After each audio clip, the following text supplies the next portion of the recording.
بھائی اب ہم نے ذرا آگے بڑھنا ہے اور ہم نے اور بہت ساری اہم خبریں ہیں جن حوالے سے بات کریں. اسپیسیفکلی سیاسی خبروں کے حوالے سے بات اب ہمیں کرنی ہے اور ہم دیکھیں گے کہ کیا چیزیں ہونے جا رہی ہیں. ہم نے دیکھا جی کہ ابھی پاک چین بزنس انویسٹمنٹ فورم کا ایک کانفرنس ہوئی ہے جی، فورم تھا جس سے وزیر اعظم عمران خان صاحب نے خطاب بھی کیا ہے اور انہوں نے ایک بہت امپورٹنٹ پوائنٹ کو یہاں پہ ریز کیا ہے. انہوں نے کہا ہے کہ جی غریب ممالک کا جو سب سے بڑا مسئلہ ہے وہ یہ کہ یہاں ہوتی ہے منی لانڈرنگ. اور منی لانڈرنگ میں کیا ہوتا ہے کہ اشرافیہ جو ہیں ملک کا پیسہ چوری کر کے جو ہے نا وہ ملک سے باہر بھیج دیتے ہیں. اور ساتھ میں وزیر اعظم عمران خان صاحب کا یہ بھی کہنا تھا کہ 1000 ارب ڈالر ہر سال چوری ہو کر امیر ممالک میں چلا جاتا ہے. کیا کہنا تھا آپ کو سنواتے ہیں. منی لانڈرنگ ہے یہ ایک بہت بڑا مسئلہ ہے ساری غریب ملکوں کا کہ ان کی ایلیٹ پیسے چوری کر کے باہر بھیج دیتی ہے. 1000 ارب ڈالر ہر سال غریب ملکوں سے چوری ہو کے امیر ملکوں میں چلا جاتا ہے. اچھا جی، اب اس پہ ہے یہ کہ وزیر اطلاعات فواد چودھری صاحب یہ کہتے ہیں کہ نواز شریف صاحب قوم کا لوٹا ہوا پیسہ واپس کر دیں، مطلب اپنی مرضی سے، اور پھر جہاں مرضی چاہے چلے جائیں. ہمیں صرف پیسے واپس لینے میں دلچسپی ہے. نواز شریف صاحب نے ایفیڈیوٹ دیا تھا کہ نواز شریف کو واپس لے کے آئیں گے. اصولاً تو ہائی کورٹ کو چاہیے کہ از خود نوٹس لے. موٹر سائیکل چور ہوتا ہے اس کے تو پورے خاندان کو اٹھا کے لے جاتے ہیں. بڑے چور کے لیے ٹریٹمنٹ علیحدہ اور چھوٹے چور کے لیے ٹریٹمنٹ علیحدہ. بس یہ نہیں ہونا. ہم چاہتے ہیں وہ واپس آئیں، کیس جو ہے فیس کریں. گلٹی ہیں یا جیل جائیں گے یا پیسے واپس کریں. ہم پیسے واپس کرنے میں زیادہ انٹرسٹڈ ہیں. ہمارا تو کوئی ان سے ذاتی لڑائی جھگڑا تو نہیں ہے. پاکستان کے لوگوں کا پیسہ ہے، اس میں کنسیشن نہیں دے سکتے. اچھا، پہلے یہ کہا جا رہا تھا کہ ہم میاں محمد نواز شریف کو وطن واپس لے کر آئیں گے اور اب کہہ رہے ہیں کہ جی آپ ملک جو لوٹا ہوا پیسہ واپس کر دیں، پھر آپ چاہے جس مرضی ملک چلے جائیں. اچھا، ساتھ ہی ساتھ میں جی کوئی بھی بندہ آپ یا میں ہم لوگ چوری کریں تو ہم سے نکلوا لیں گے. ہم سے 5 کے بجائے 10 نکلوا لیں گے. ہم سے اور ان کو آپشن دے رہے ہیں کہ آپ کی مرضی سے واپس کر دیں پیسے، آپ نے چوری کیے. ساتھ میں دیکھیں نا کہ وین میاں محمد Nawaz Sharif was very ill تو ان کی گارنٹر بنے تھے ان کے بھائی. اب حکومت پاکستان نے کہا ہے کہ وہ رجوع کریں گے عدالتوں سے اور جائیں گے وہ خلاف میاں محمد شہباز شریف کے، کیونکہ وہ گارنٹر بنے تھے. وہ اپنے بھائی کو واپس نہیں لے کر آ سکے.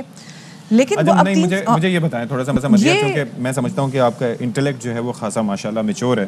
تو میں یہ سوال اٹھانا چاہ رہا ہوں کہ اب جب کہ وہ کہہ رہے ہیں کہ ایاز صادق صاحب بھی کہہ رہے ہیں کہ میں لنڈن اب جاؤں گا تو لے آؤں گا، سارے کہہ رہے ہیں کہ لے آؤں گا، مطلب ایک تیاریاں لگ رہی ہیں نا کہ بیفور الیکشنز وہ آ جائیں گے. اب ان کو شہباز شریف صاحب کے خلاف جانے کی کیا ضرورت ہے؟ Because maybe this is their new year resolution کہ ان کو یہ مجھے لگتا ہے کیونکہ اس سے زیادہ میرے پاس اس کی بات نہیں. اچھا خیر، ساتھ میں جو پاکستان پیپلز پارٹی کے سینئر رہنما اعتزاز احسن، وہ مسلسل تھرو آؤٹ جب پہلے بھی بات ہوتی رہی ہے، جب وہ بیمار بھی تھے اس کو بھی لے کے، پھر دن آپ کو پتا ہے جب پی ڈی ایم کے جب اجلاس بھی شروع ہوئے تھے تو اس میں جب سب آ کے مل کے انہوں نے اتحاد دیکھا تھا کہ Peoples Party, Noon League, J U I F, A N P جب آپس میں بیٹھ گئے تو تب بھی وہ ہم نے دیکھا تھا کہ مسلم لیگ نون کے خلاف وہ تب بھی بیانات دیتے تھے. اچھا اب لیکن اس وقت سے سلسلہ شروع ہوا تھا نا I'll take you to the cleaners. یس، اب پتہ کیا بات ہوگی. اب انہوں نے کہا جی کہ دیکھیں بات سنیں، کیونکہ میاں محمد شہباز شریف یہ گارنٹر بنے تھے اپنے بڑے بھائی کے، اب ان کو بنایا جا رہا ہے بلی کا بکرا. کیا کہنا تھا آپ کو سناتے ہیں. نواز شریف کا واپسی کا ایک ہی طریقہ پورا تحفظ ملے گرفتاری سے. نواز شریف کے آنے کے چانسز بہت کم ہیں. آئے گا تو ڈیل کے ذریعے آئے گا. اچھا جی، اب اس پہ ذرا بات کر لیتے ہیں. طلال چودھری صاحب ہمیں جوائن کر رہے ہیں. طلال چودھری صاحب بہت شکریہ، آپ نے ہمیں وقت نکالا. یہ بتائیے گا کہ وزیر اعظم صاحب کی جانب سے تو ہدایت کر دی گئی ہے کہ اپوزیشن کا جو جعلی بیانیہ ہے ان کے مطابق اس کا ڈٹ کر مقابلہ کیا جائے اور انہیں آئینہ دکھایا جائے، تو آپ لوگ آئینہ دیکھنے کے لیے تیار ہیں؟ میرا خیال ہے کہ عمران خان جو ہیں وہ ابھی تک بھی میں تو کہوں گا کہ احمقوں کی جنت میں رہتے ہیں. انہیں حالات کا ادراک ہی نہیں ہے. وہ غریب کے، ایک تو مہنگائی ہے، اوپر سے آپ غریب آدمی کے زخموں پر نمک چھڑکتے ہیں. کہتے ہیں کہ یہ پاکستان سب سے سستا ملک ہے، کہتے ہیں کہ یہاں مہنگائی دوسرے ملکوں سے کم ہے. کب آپ کو احساس نہیں کہ 70 سال میں آٹا 35 کا تھا اور 3 سال میں تبدیلی کے 3 سال میں آٹا 80 روپے کا ہے. چینی 50 کی تھی وہ 120 کی ہے. گھی 140 کا تھا وہ 400 روپے کا ہے. آپ اور اس کے بعد بزدار جیسے لوگ آپ نے لگائے ہوئے ہیں اور کہتے ہیں آئینہ دکھائیں. آئینہ تو آپ کو دیکھنا چاہیے اور آپ کو آئینہ دیکھ کر اس میں شرم محسوس کرنی چاہیے، آنکھیں جھکانی چاہیے اور اپنے منہ اور زبان بند رکھنی چاہیے. آپ کی کارکردگی اس قابل نہیں ہے کہ آپ ایک لفظ بھی بولے. چودھری صاحب وہ آپ کو اتنی بڑی قسم کی پیشکش کر رہے ہیں, آپ ان کو آئینہ دکھا رہے ہیں, وہ آپ سے کہہ رہے ہیں کہ جی ملک کا پیسہ جو لوٹا ہے وہ واپس کریں اور پھر آپ نے جہاں مرضی جانب رہیں. ویسے کیا کہیں گے اس پیشکش پہ آپ؟ فواد چودھری صاحب تو خود نئی نوکری کی تلاش میں ہیں, اور اگر کہیں ان کا موبائل چیک کرنے کا کسی کو موقع ملے تو وہ تو خود نئی نوکری کے لیے درخواستیں, میسج اور فون جو ہے وہ ملک میں بھی کرتے ہیں اور ملک سے باہر بھی کئی لوگوں کو کرتے ہیں. تو وہ خود جانتے ہیں کہ اب ان کی نوکری کا وقت بھی ختم ہو گیا اور ان کے مالک اور ان کے جو حکومت ہے اس کا وقت بھی ختم ہو گیا. سو ان کو اچھی طرح ادراک ہے, اور انشاءاللہ تعالی مجھے پتہ ہے وہ انتہائی ماہر آدمی ہیں, وہ وقت آنے سے پہلے جو ہے اس کشتی سے چھلانگ لگا دیں. آپ لوگوں نے تو اعلان کر دیا ہے کہ مارچ کرنے جا رہے ہیں 23 مارچ کو. اچھا, اب حکومت جو ہے وہ اس کے لیے تیار ہے, اور وہ شیخ رشید صاحب کہہ رہے ہیں کہ ہوش کا ناخن لیں کیونکہ وزیر اعظم کی قیادت میں حکومت پہلے سے زیادہ مضبوط اور مستحکم ہے, یعنی کہ ان کو آپ سے کوئی خطرہ نہیں ہے. آپ اگری کرتے ہیں اس سے؟ شیخ رشید جو بھی کہیں, ان بیچاروں کو احساس ہے, ان کو پتہ چل گیا ہے کہ ان کے جو دن ہیں وہ گنے جا چکے ہیں, اور جس نواز شریف کو کہتے تھے کہ اس کی سیاست ختم ہو گئی ہے, اسی کے ہاتھ میں ان کے کتنے دن باقی ہیں اس کے ہاتھ میں ہے اللہ کے بعد, کہ وہ جب چاہیں گے میاں نواز شریف اور نون لیگ یہ حکومت ختم ہو جائے گی. اور ہم نے پورے ہوش و حواس سے تاریخ اناؤنس کی ہے.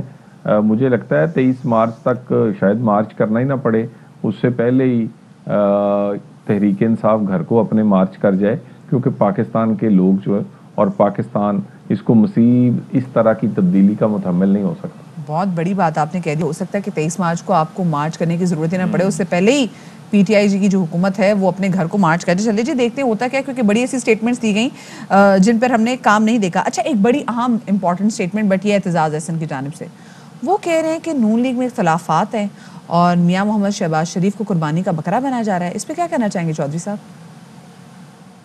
اعتزاز صاحب کو چاہیے کہ وہ اپنی پارٹی کے معاملات پر غور کیا کریں, اور تجزیہ جو ہے وہ اپنی پارٹی کی کارکردگی پر دیا کریں. وہ بتایا کریں کہ زرداری صاحب نے کس طرح بیڑا غرق کیا ہے بھٹو کی پارٹی کا, اور بلاول کس طرح ناکام رہے ہیں اس سیاست میں کئی دفعہ لانچ ہونے کے بعد. تو اتنے اگر وہ سمجھدار ہیں اور اتنے اگر ان کا تجزیے جو ہے وہ کارآمد ہیں, تو سب سے پہلے پیپلز پارٹی کو زندہ کر لیں. یہاں تو اب ووٹ ملنا تو دور کی بات ہے, پولنگ ایجنٹ بھی انہیں نہیں ملتے.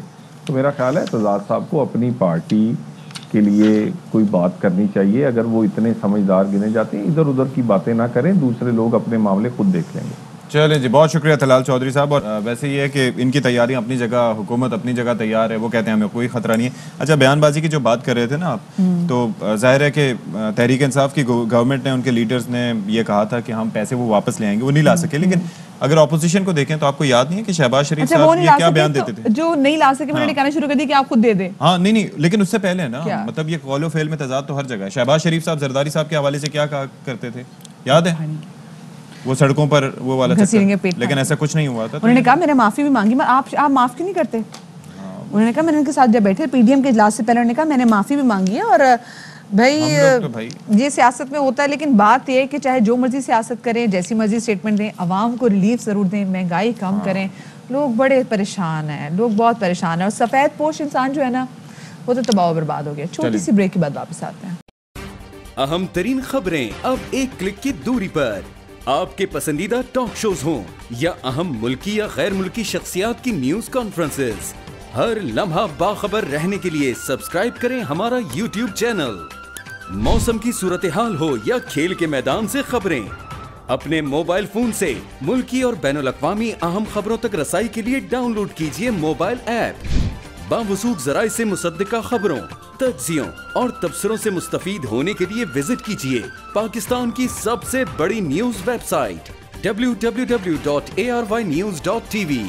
ان سب کے علاوہ پاکستان کا سب سے بڑا فیس بک پیج ہو, سب سے بڑا نیوز انسٹاگرام اکاؤنٹ یا پھر ٹویٹر, ARY نیوز پہنچا رہا ہے خبریں سب سے پہلے آپ تک, تاکہ آپ رہیں ہر لمحہ باخبر.